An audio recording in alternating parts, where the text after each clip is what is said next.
Hello, and welcome to another episode of Thrive Like a Parent podcast. Today, I'm going to just give you a life update.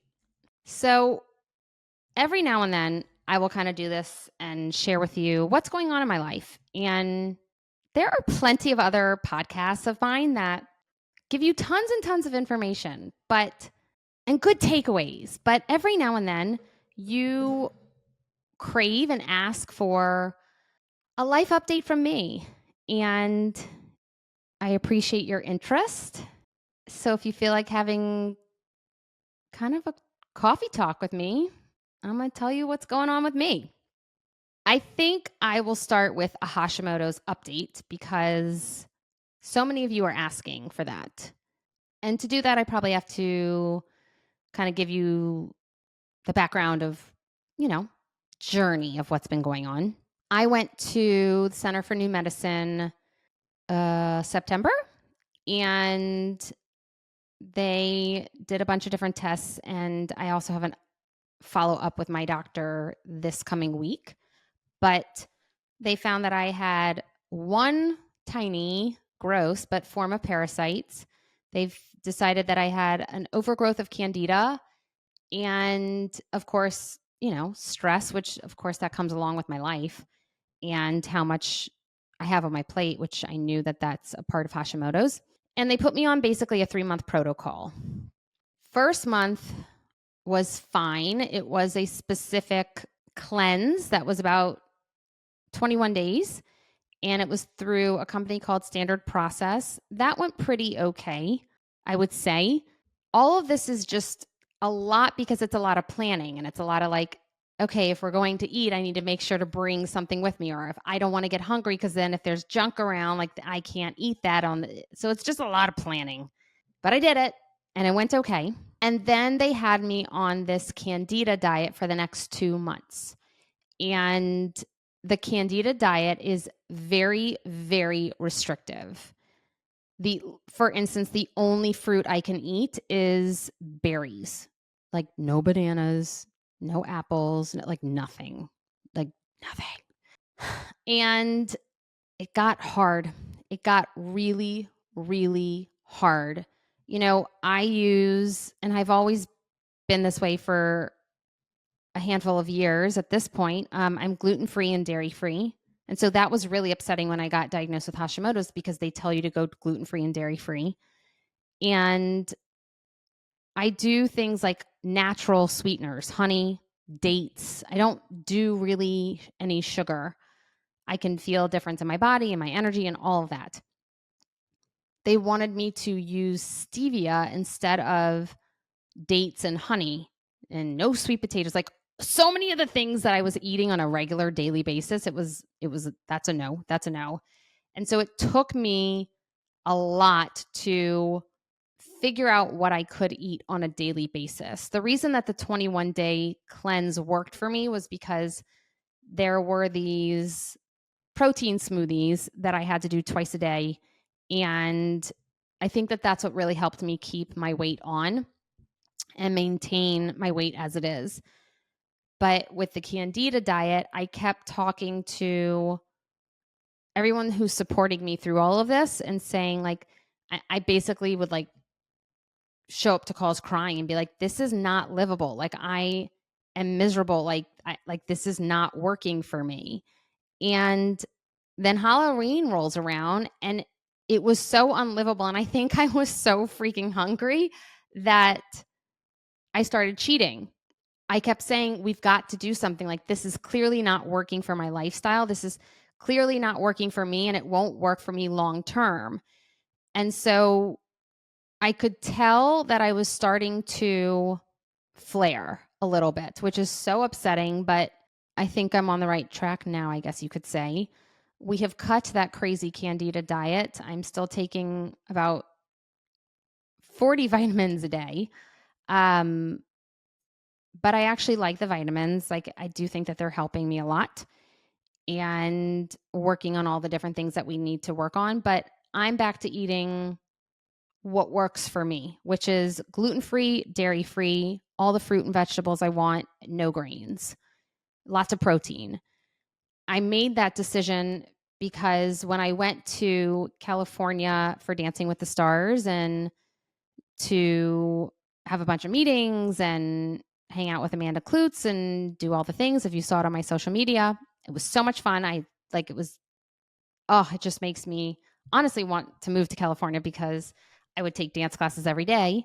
When I got back, I stepped on the scale, which I don't very often. And the weight, I was just losing too much weight. And I'm not going to trade one issue for another. And in terms of like malnutrition, like it just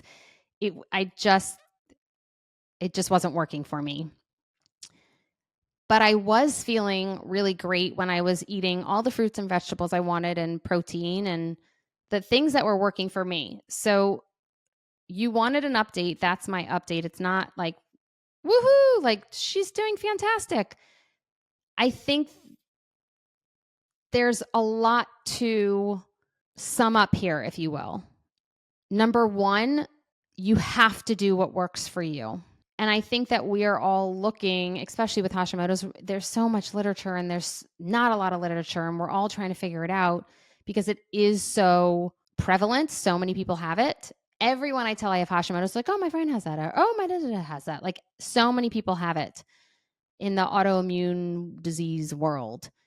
And I have now tried it all, seen it all, done it all, talked to all. Like I've got my doctors and people in place, but I now know that this can be managed, but it has to be managed in the way that works for me. I've done the parasite cleanse, so if they were in there, they're hopefully out. I didn't look. I just bye-bye, like walk out the bathroom. No, thank you. And I would say the biggest, most helpful tool for me is sleep.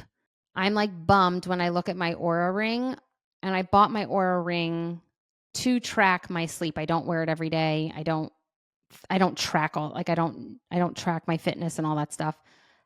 But I'm so bummed when I don't get 8 hours, like so bummed, because sleep is like medicine. And if you're struggling, you don't even have to have Hashimoto's. If you're struggling with depression, anxiety, dysregulation, fight or flight, burnout, all the things I talk about, sleep and water. Start with that. Like, don't even change your diet. Like, just sleep and water will like drastically change your life, starting to change your life. So start with that. But sleep is super, super important for me. And that leads me to how the rest of my life is going, which is my life is crazy. I am so proud of myself. Okay. This is like a twofold thing. I'm so proud of myself because I finally have enough energy, and my kids were still doing sports. So Lolo, my nanny, was helping me get them all the different places. But we really were like one and done basically, because that's all I could really handle. And also Charlie wasn't really into sports, and I'm so proud of him now. He loves baseball. But this was the first fall that Eli and Charlie were like all in on sports. Eli did basketball at school, which was just a late pickup. It wasn't even games. It was just, learning the basics of basketball. Eli and Charlie did soccer because they both wanted to try it. And they both did baseball. Now, Charlie didn't love soccer. And I am usually one that says if you start something, you need to finish it. That's what my mom did, of like, we've already paid for the season. So like, if you don't like it, it's okay. We just won't do it next time, but we do have to finish it out. I was so incredibly proud that Charlie loved baseball that I was like, sure, you don't like soccer? Like, no big deal. Eli liked soccer, but I do think his thing is baseball, which I'm so happy about because I love watching both of them play baseball secretly, selfishly. But it was a crazy busy season of baseball because they both had 2 practices a week plus soccer practice plus games every weekend. And it's been crazy few months, which I do think has also run me down with all the Hashimoto stuff and feeling like I wasn't getting enough sleep. Like Charlie's baseball practice was at 8 a.m. on Saturday. Definitely didn't get to sleep at all on Saturdays. I know I'm very lucky my children let me sleep on the weekends. I've done some awesome work on that front. It was such a win for me because I didn't have this. Like, I literally looked at the calendar and I was like, oh shit. We've got 2 soccer games every Saturday, a baseball practice most Saturdays for Charlie, and a baseball game most Saturdays for Eli. And then we've got a game on Sunday for Charlie and another game for Saturday. Like, it was just, if you looked at the schedule, it wasn't during the week like I thought it would be. It was like mostly weekends. And I loved it, but it also ran me ragged a little, which is so heartbreaking and so frustrating and so devastating because it's just that reminder that I'm the one and only. And while I'm so incredibly happy that I had enough stamina to do all of this, I do get so sad when I sometimes realize, coming back from California, I was like wiped. Like, I can't tell you, like, wiped. Like, I was like done for. I was like, I needed like a week recovery of like tons and tons of sleep. And it sucks to not have endless amounts of energy. It sucks to feel like I need to be in all places all the time, every day. And while, yes, I have an incredible partner and he supports me and supports the kids and helps me with the kids, there's still a difference between, because I've had it, right? There's still a difference between having a spouse live in your home and carry the load. And especially with the fatigue of Hashimotos, I get frustrated when like my body just won't keep going. I also get frustrated because I am very unwilling to dysregulate myself or burn out. And so I will take care of myself rather than abandon myself and push. And sometimes that's frustrating because I'd rather go out or do the thing, or like I'd rather be able to just keep going. But I can feel how desperately my body needs rest and it holds me back sometimes. So it's twofold. I'm so happy that I got to watch the boys do all these sports, and like I'm so excited that I had that smidge of extra energy. But of course it caught up with me, which is such a bummer. Now, did I get burnt out? No, because I'm unapologetic about knowing where I'm at and putting my rest needs first, because I can't, when I burn out, I haven't burnt out in years to that extent. But when I used to burn out, it was, just like hysterically crying. Once I went to bed, I'd have like a night where I would just hysterically cry and everything was wrong. And it was like, it's literally like a meltdown with our children. It's like, those days where they're like, you can't cut the sandwich right, but you've cut it 15 different ways. And you're like, I don't understand what you want. It would be a moment like that for adults. And I, as an adult, have had that. And many of my clients have that still. It's literally everything is wrong. Nothing is right. We catastrophize everything. We're crying. We're miserable. It's just everything is wrong no matter what. There's no way it could ever get better. That is like complete and utter burnout.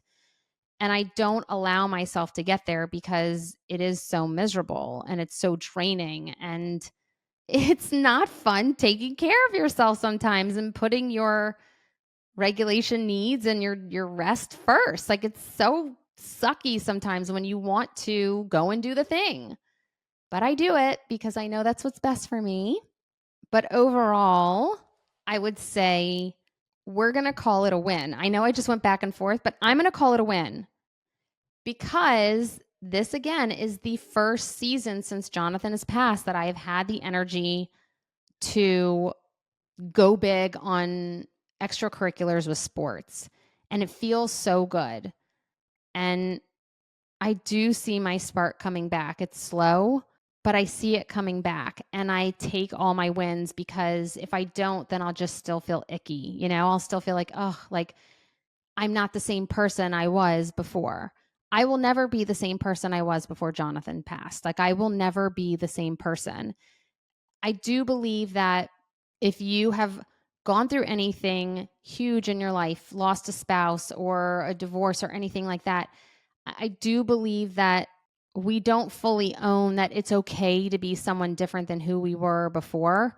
Now, yes, I'm still Brooke, right? Like at the end of the day, I'm still Brooke, but the life experiences have shaped who I am and who I will be for the rest of my life, right?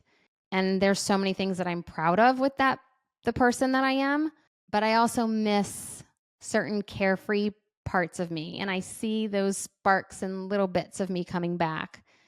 I don't I don't cry as much, and I the mourning, you still mourn. There's still triggers.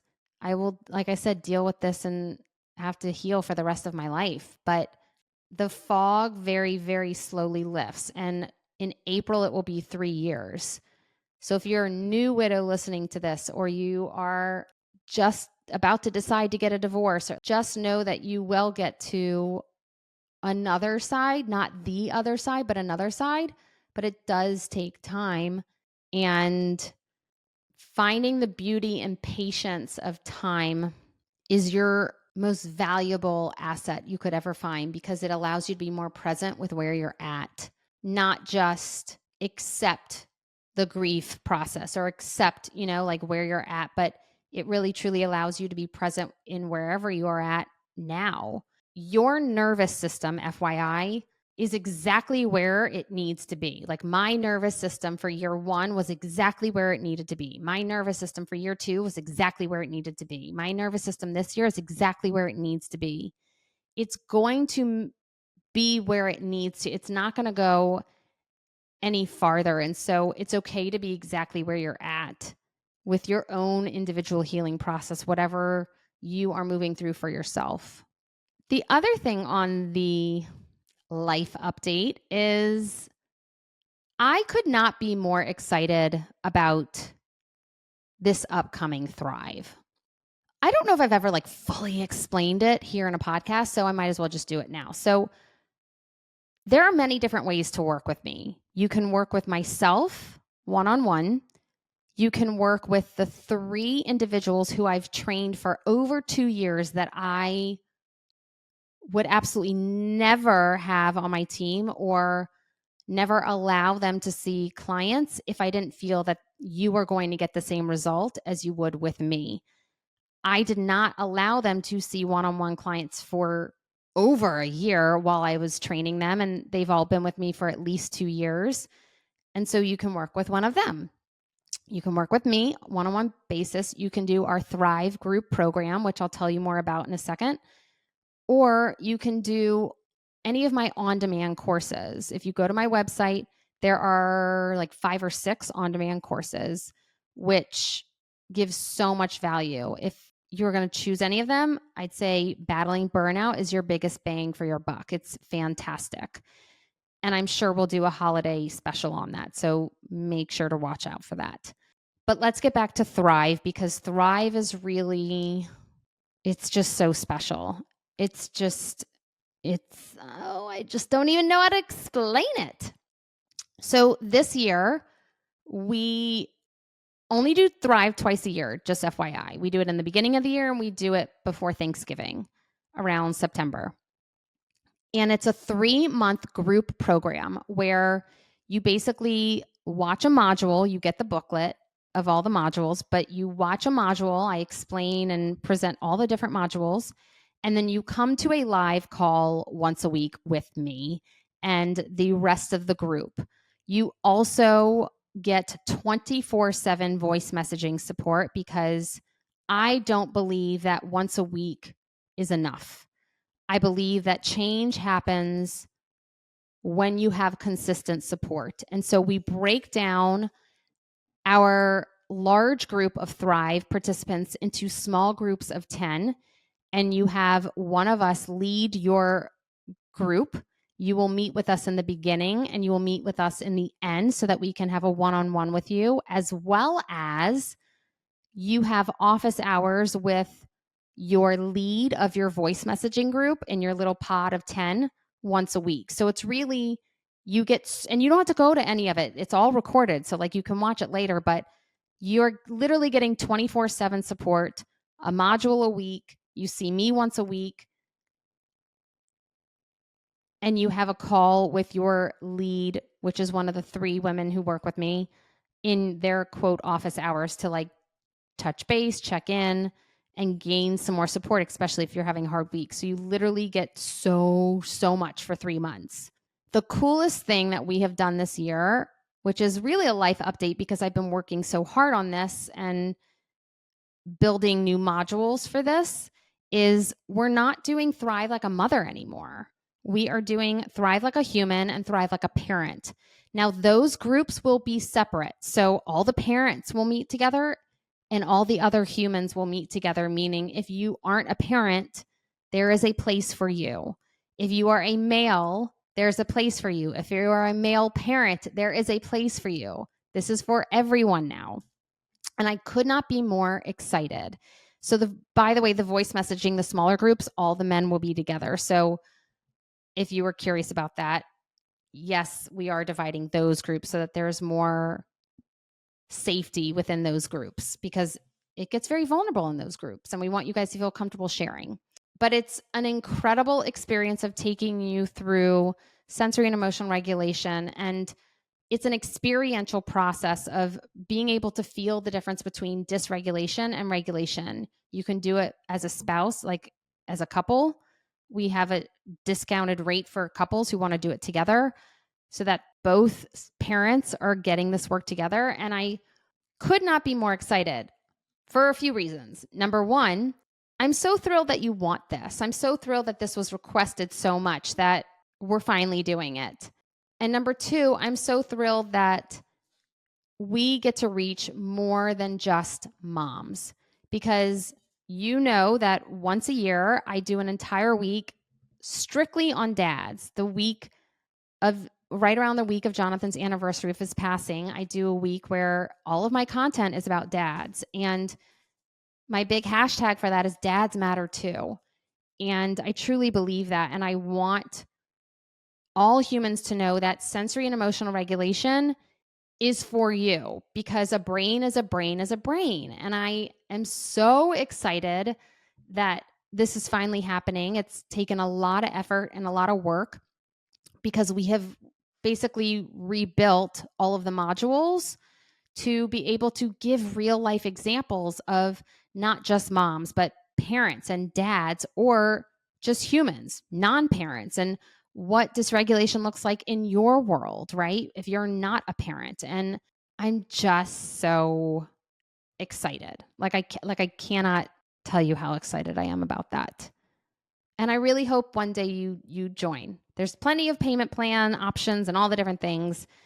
If you're interested, reach out. We would love to have you. But I'm just so excited that I get to do more for more humans, because I believe that this is the key to mental health. I do. Like, mental health and sensory and emotional regulation are aligned, because we've only done it more in a psychological manner, but now you guys are understanding it more in a neurological, physiological, mind-body connection manner. And that is life changing and transforming in the best possible way.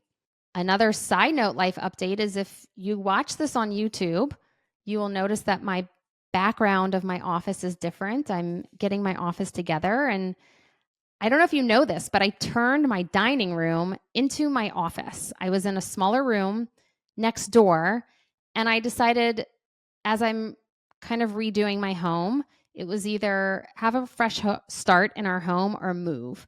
And so I decided this is the best place for my children, and the best neighborhood, and the most fantastic neighbors and school and all the things. And so we're staying, but I needed to have a fresh start and make it mine. And I decided I'm in my office a lot during the day, a lot. So I took over the dining room, because I also don't host parties that much. I don't host dinner parties. And it was just like an empty room with a large table in it. And it ended up being a place where we just kind of like dropped things. And I'm loving it. It's not finished. If you see and you're watching, there's no stone top on the cabinets, but I could not be more thrilled. And I never thought updating my home and making these design choices, if you will, I never thought it would give me the joy that it has. For as long as I can remember, and I did so much work on this a really long time ago, but for as long as I can remember, I've cared so much about what my mom and sister think because I'm the youngest. And so I always looked up to them and felt like they knew best. But I'm finding my own voice. I'm finding my own design aesthetic. I'm finding my own piece of what I want my house to look like and how I want it to feel. And I never, in my wildest dreams, did I think that building a space that feels peaceful for me and regulating for me would be so life-changing. I never dreamed of that. And we started with my bedroom, and my bedroom feels like such a peaceful, calm place now. And it was time. It was time for me to get more of me. So let's talk about what's to come besides Thrive. I have some very, very exciting guests coming on the podcast in the coming year. So look for that. We are going to be doing a lot more of all that we already are doing because we feel so good with what we're doing, and it's so rewarding and it's working, and we're so happy that this is so supportive for so many. And in the coming weeks, I'm going to spend some time with my boys over the holiday. I think I need to buy myself a birthday present because I just had a birthday. I'm watching my dog right now walk out of my office, itching himself while wearing a diaper. And if you've seen my stories, my dogs are not doing well. I thought 2-3 weeks ago I was going to have to put them both down literally on the same day. I was like, this is clearly going to have to happen on the same day. Like they're both not doing well, but they're doing better. And I think that's it. I think that's my update. What I will say is, even despite possibly having a little bit of a flare with my Hashimotos, I've never felt so good in a really long time because I know how to support myself with Hashimotos. I know how to support myself emotionally and physically and mentally. And I think the biggest piece for me is my spark's coming back, and I feel it, and it's coming back slow, and I'm savoring the slow. I'm enjoying it. Oh, wow, that felt really good. My kids are doing really well. They are a handful, but they're doing really well. And I can't thank you enough for listening and coming along for this crazy ride. It's the best. It's so much fun. I love doing this, and I'm very lucky that I love what I do. And I love supporting all of you. So I hope you enjoyed our coffee talk for today. I'm totally going to be done with this podcast in a second. I'm going to be like, oh, crap, I forgot to tell him this. That's fine. I guess you'll have to hear it the next time. So until next time, XOXO, Dr. B.